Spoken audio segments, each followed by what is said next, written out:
Yang pertama, jangan terlalu pelit-pelit sama yang namanya waktu. Yang namanya orang pembeli mau nanya apapun, kasih tahu, jelaskan.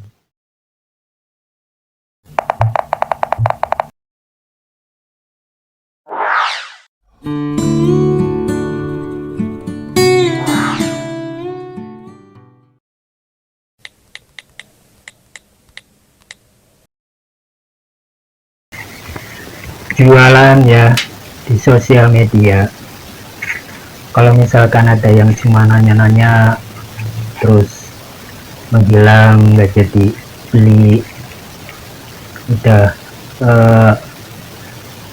nanya macem-macem dijawab, ngabisin waktu, terus orangnya menghilang, banyak alasan, yang bilang katanya ntar dulu lah, yang bilang katanya nanti tanya suami dulu lah gitu.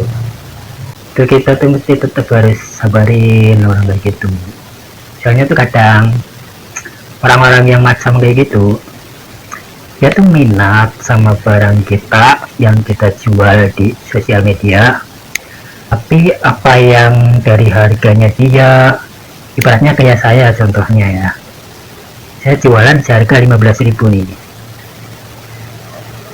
15.000 itu bukan mahal ya, murah ya termasuknya gitu. Kalau orang masih berkelit kayak nanya-nanya lokasinya di mana, harganya berapa, dia tuh pengen banget nego, itu dia nggak bisa, karena menurut dia pun 15.000 itu udah murah gitu.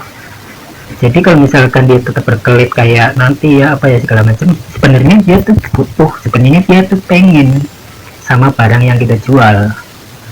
Di saat dia sudah nggak ada kabar, lalu dia banyak alasan, udah biarin aja, itu bertanda bahwa dia tuh memang sudah minat sama barang yang kita jual gitu.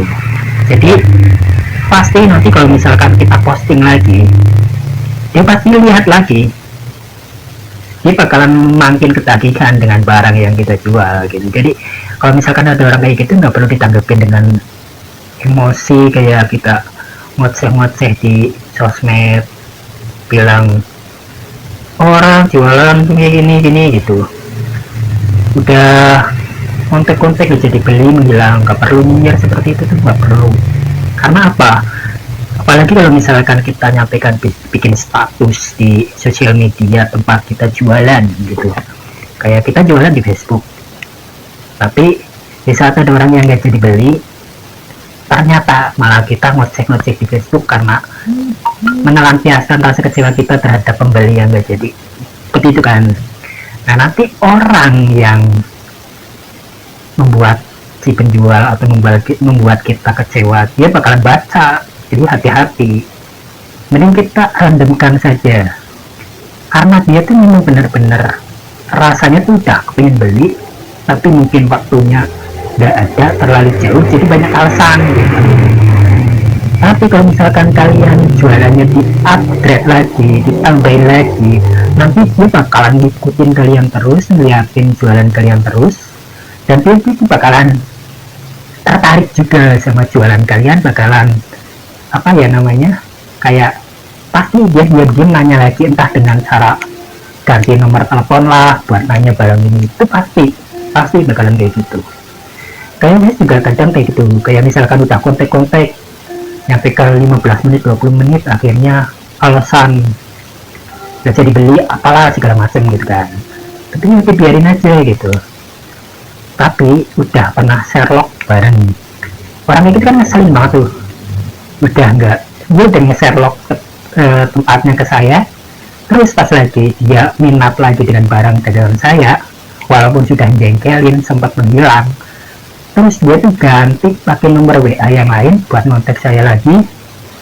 Kemudian pas lagi mau COD-an, loh kok Sherlocknya tempatnya yang sama, oh berarti orang yang kemarin gak jadi nih, mungkin karena dia ngerasa gak enak gitu kan sama saya, akhirnya dia tuh ganti nomor telepon WA lagi, akhirnya ketemuan, beli juga itu. Jadi hal-hal seperti itu tuh penting banget, jadi mendingan kita nggak perlulah terlalu menggubris hal-hal yang seperti itu.